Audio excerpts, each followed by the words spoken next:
good to be here in the sunshine on the Skagit River at the very upstream end of the city's downtown flood protection project. We've been working on this project for more than 10 years, and we just completed the last phases of that project. More than $30 million project, had to do it in 3 different phases, and we're just getting done with that now. But almost 2 miles long, starts about right here where we're at and goes all the way down around our wastewater treatment plant, almost 2 miles in its entirety. And it makes a big difference to the city. Our town has always had to face the floods from the Skagit River. One of the lowest places in the levee system is right here in our downtown. This flood protection project fixes that. And it's really beautiful. We're standing on this promenade so that the public can walk all along here with the beautiful lights. But of course, it's one of the most important things is its utilitarian functions for floods. We just had a flood just a few days ago actually. Instead of having 2,000 volunteers put together 150,000 sandbags, instead of doing that kind of an operation in our downtown, we were able to just take our street crews with 8 guys, 8 folks, and just put up these stop log braces inside the openings in the flood wall, and we were ready for the flood.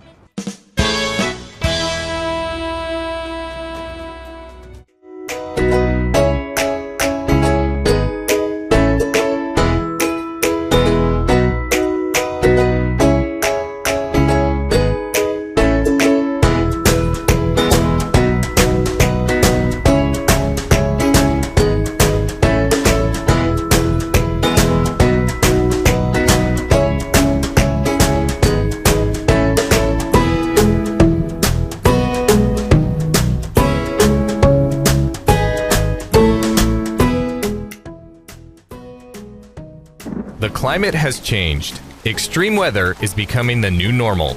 Catastrophic floods are happening more frequently. New Orleans, Houston, South Carolina, it can happen here too. We must adapt and be prepared. The Santa Clara Valley Water District is dedicated to keeping residents and businesses safe through its flood protection programs.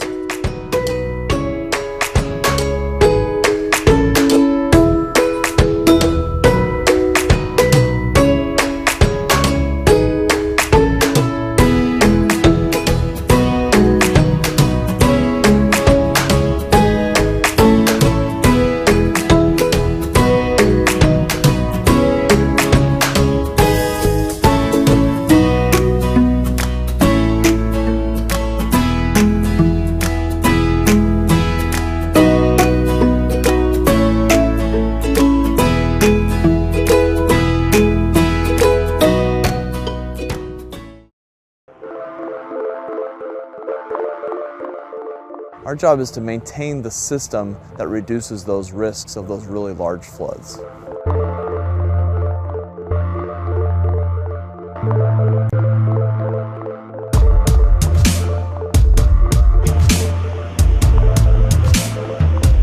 Our missions: water supply and flood control.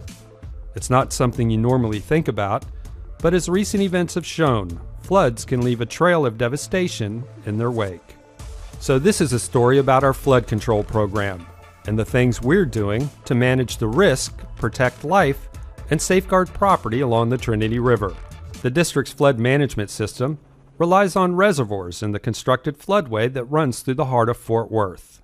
It's an operation that includes a command center to monitor inflows and reservoir releases 24/7, keep the public informed, and share vital information with the National Weather Service until the flood threat passes. So one of the most labor-intensive items that we do on the floodway, second to vegetation maintenance, is the debris removal. In the last calendar year, we removed 58 tons by hand collection of litter on the Fort Worth floodway.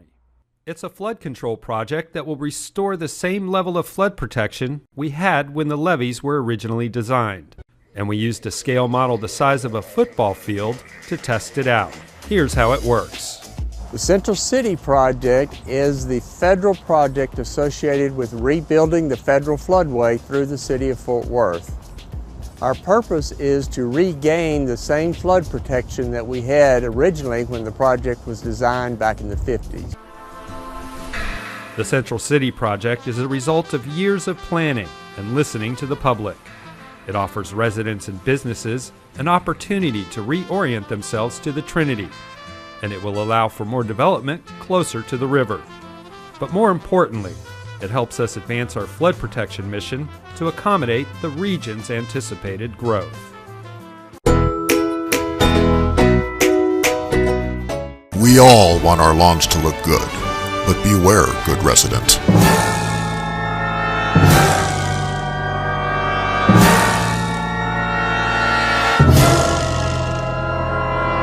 Fertilize in the early fall. This keeps lawns and plants strong and mighty. Keep a watchful eye for oncoming weather before you water. Precipitation will only wash your fertilizer away, rendering it useless, wasting your money. Are you willing to accept the challenge before you?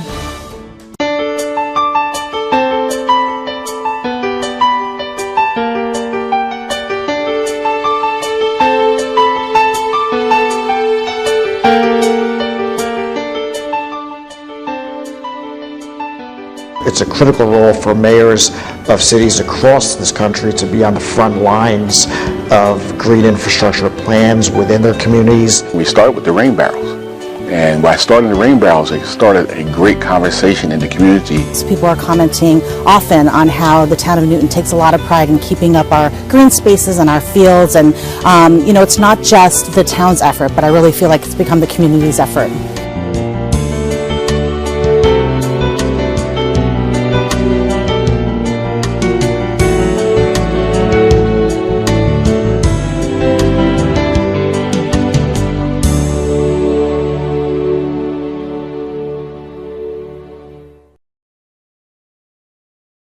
This is an umbrella.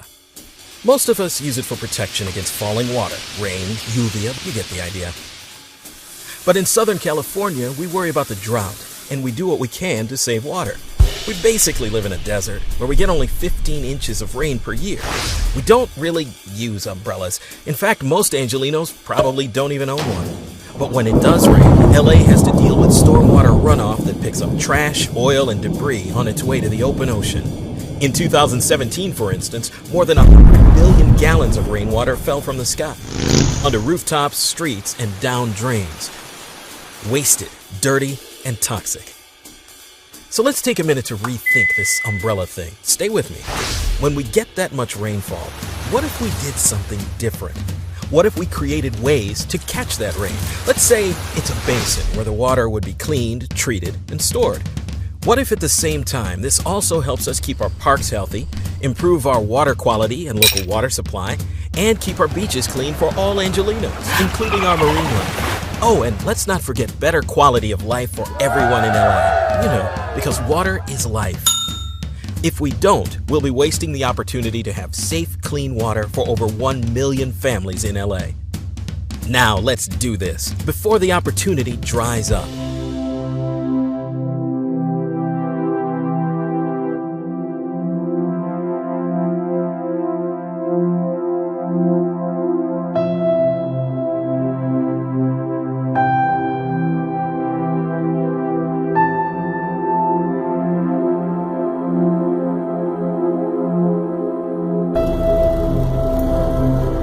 That guy just got swept up in the water.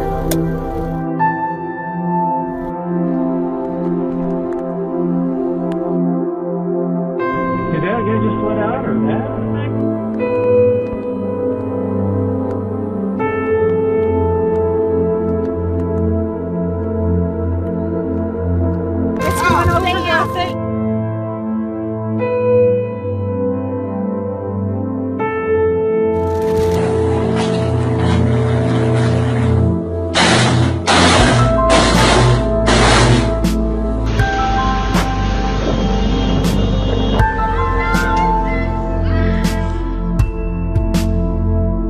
Look, it's floating. The car's floating. I've called 911. Told me to roll down my windows and stay in the car, and hopefully they'll be here soon.